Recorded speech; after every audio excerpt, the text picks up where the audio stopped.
সব গল্প চোখে দেখা যায় না, কিছু গল্প লুকিয়ে থাকে ইতিহাসের পাতায়, ধুলো জমা অক্ষরে। কিন্তু কিছু গল্প শোনা যায় সময় আর স্মৃতির অতল থেকে, নিঃশব্দে। আপনি শুনছেন supernatural side things official প্রকাশ করছে মুর্শিদাবাদের ইতিহাস, এক অজানা যাত্রা। এখানে ইতিহাস কথা বলে, নিঃশব্দে কিন্তু গভীরভাবে।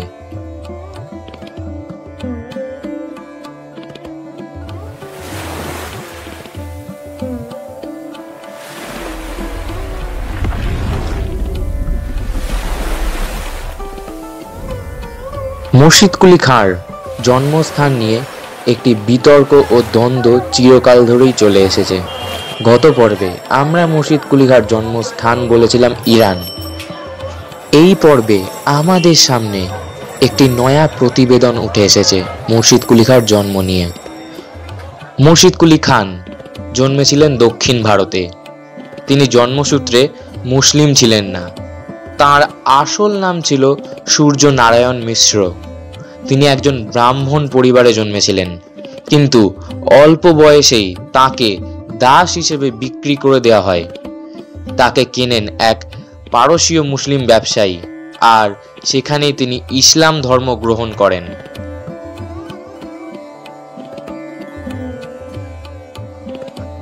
নতুন পরিচয়ে তিনি পরিচিত হন মোহাম্মদ হাদি। নিজের বুদ্ধি ও সাহসে তিনি ঢুকে পড়েন মুঘল প্রশাসনে।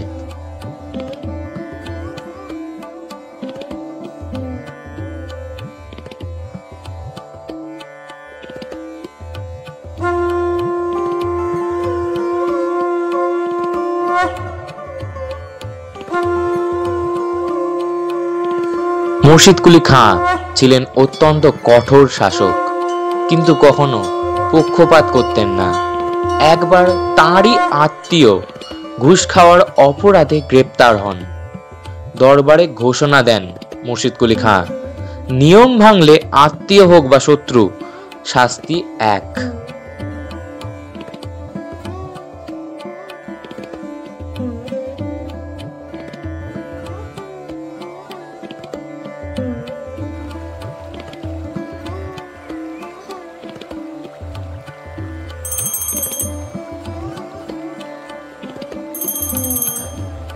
1727 সালে মুর্শিদকুলি খান মারা যান, কিন্তু তার মৃত্যুর পরও তার তৈরি অর্থনৈতিক কাঠামো ও প্রশাসনিক নিয়ম চলে বহু বছর। তার জামাতা গুজা খাঁ হন পরবর্তী নবাব। তবে ইতিহাসে মুর্শিদকুলির মতো একজন দাস থেকে নবাব হওয়ার গল্প আজও অনুপ্রেরণা।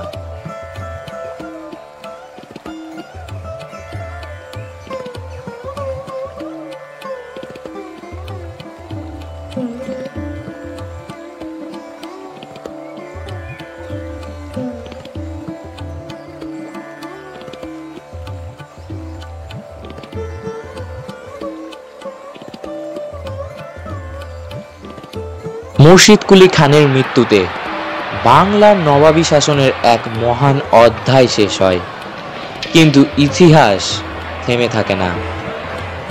যেখানে প্রবল শাসক সরে যান, সেখানে খালি জায়গা ভরতে আসে নতুন মুখ, আর সেই নতুন মুখেরা সবসময় সমান শক্তিশালী হয় না।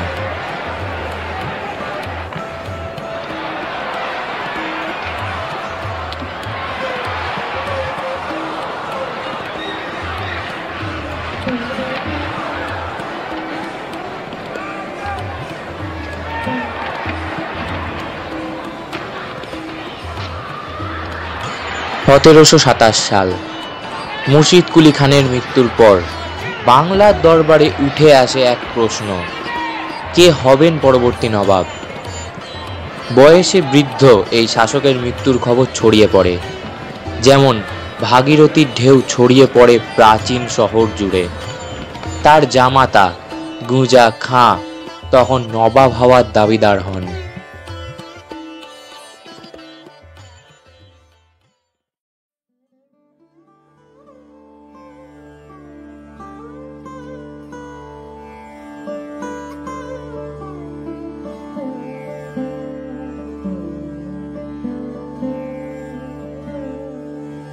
গুঁজা খাঁ একদম মুর্শিদকুলির মতো কড়া নন।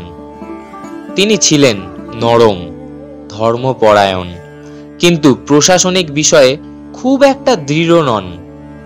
তিনি চেয়েছিলেন শান্তিপূর্ণভাবে সব চালাতে, কিন্তু সেই শাসনের সময়ই বাংলা জুড়ে শুরু হয় অভ্যন্তরীণ গোষ্ঠী সংঘাত। দরবারে ভেসে ওঠে নতুন নাম, দাস চাকরদের গোষ্ঠী।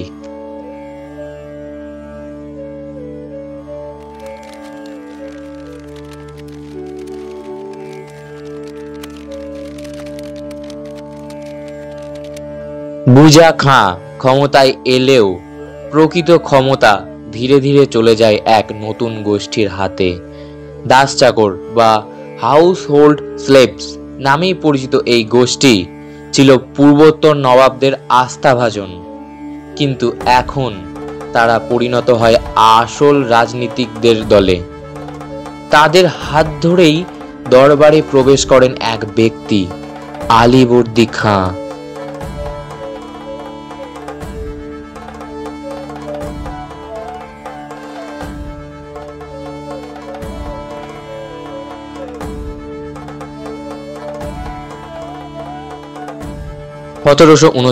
সালে গুঁজা খাঁ তাঁর ছেলে সরফরাজ খাঁকে সিংহাসনে বসিয়ে দেন এবং নিজে অবসর নেন।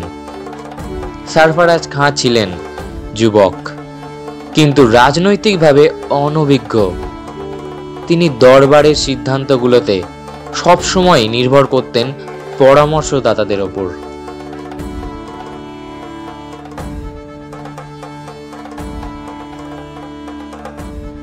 কিন্তু সরফরাজের দখলে ছিল না সেনাবাহিনী, ছিল না অর্থনীতির প্রকৃত নিয়ন্ত্রণ, আর এখানেই সুযোগ নেয় একজন ব্যক্তি,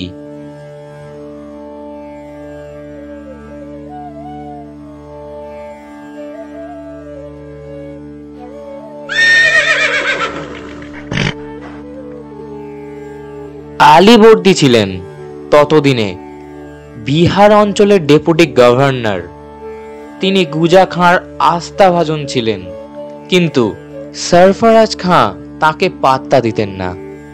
এই অবহেলা থেকেই শুরু হয় আলীবর্দীর চুপচাপ ষড়যন্ত্র। তিনি বিহারে তাঁর সেনা শক্তিকে গুছিয়ে তুলতে থাকেন, গোপনে ঘুঁটি সাজাতে থাকেন।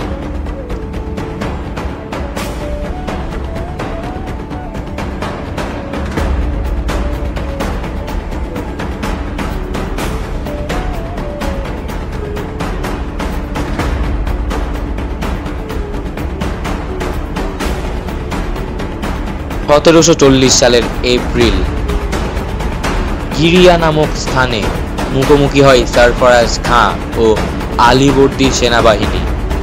যুদ্ধ শুরু হয় অল্প সময়ে, কিন্তু শেষ হয় ইতিহাস বদলে দিয়ে। সরফরাজ খাঁ নিহত হন আর আলীবর্দী খাঁ হন নবাবী বাংলা, বিহার ও উড়িষ্যা।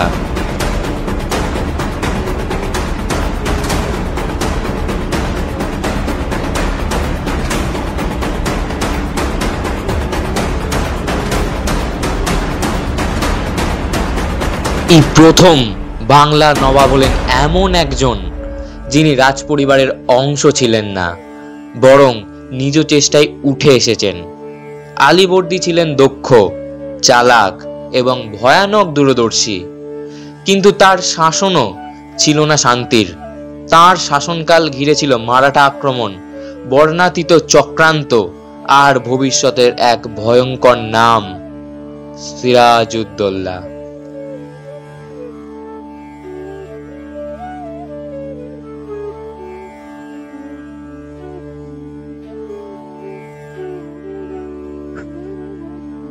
এই ছিল মুর্শিদাবাদের ইতিহাসের দ্বিতীয় পর্ব। এক নবাবের মৃত্যু, এক দুর্বল রাজপুত্রের পতন, আর এক নতুন যুগের সূচনা। আলীবর্দীর উত্থান মানেই বাংলা ইতিহাসের একটা মোড়, যা নিয়ে শুরু হবে পরবর্তী পর্ব। আলীবর্দী খাঁ বাংলার এক যুদ্ধক্লান্ত শাসকের গল্প। পাশে থাকুন, কারণ ইতিহাস এখনো রক্তাক্ত।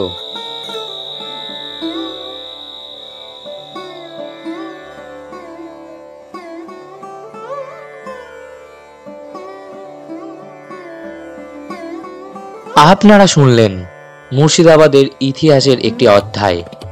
এই অডিও গল্পটি লেখা, গবেষণা ও কণ্ঠে উপস্থাপন করেছি আমি। এই কাহিনীর সমস্ত তথ্য সংগৃহীত হয়েছে সরকারি রেকর্ড, ইতিহাসবিদদের লেখা আর মুর্শিদাবাদ সংক্রান্ত ঐতিহাসিক দস্তাবেজ।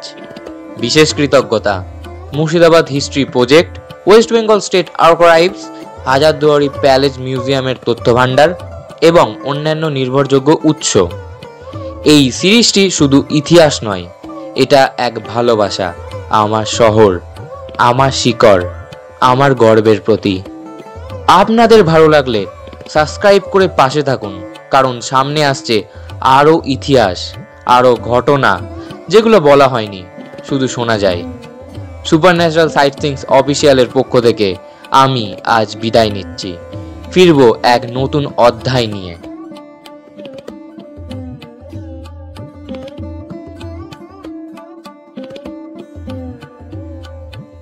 আপনারা যদি এই ইতিহাস ভালোবেসে থাকেন, তাহলে এই যাত্রায় আমাদের সঙ্গে থাকুন। একটি লাইক, একটি সাবস্ক্রিপশন, একটি শেয়ার এই অজানা গল্পগুলোকে আরো অনেকের কাছে পৌঁছে দিতে পারবে। কমেন্টে জানাতে ভুলবেন না পরবর্তী পর্বে আপনি কি শুনতে চান, আর ইতিহাসের কোন অধ্যায় আপনাকে ছুঁয়ে গেল আজকের গল্পে। আপনার একটি ছোট্ট সাড়া আমাদের আগামী অধ্যায়ের অনুপ্রেরণা। সাবস্ক্রাইব করুন সুপারন্যাচারাল সাইট থিংস অফিসিয়াল। ইতিহাস এখানেই বাঁচে, শব্দে, গল্পে, অনুভবে।